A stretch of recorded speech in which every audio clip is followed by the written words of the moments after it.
ଢେଙ୍କାନାଳ ଲକ୍ଷ୍ମୀ ବଜାର ବୁଲି ବୁଲି ବିନା ବେସନ କ'ଣ ଖାଇବା ଦେଖିଲା ବେଳକୁ ଏଇଠି ଗୋଟେ ପହଞ୍ଚିଗଲୁ ବିନା ବେସନ ମିଳୁଛି। ଚାଲନ୍ତୁ ଆମେ କ'ଣ ଖାଇଲୁ ଦେଖେ।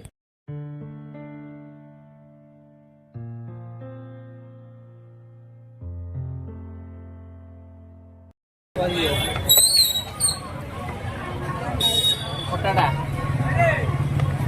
এটা কোন ভাই বনাইলে আমি খালি কই দিও।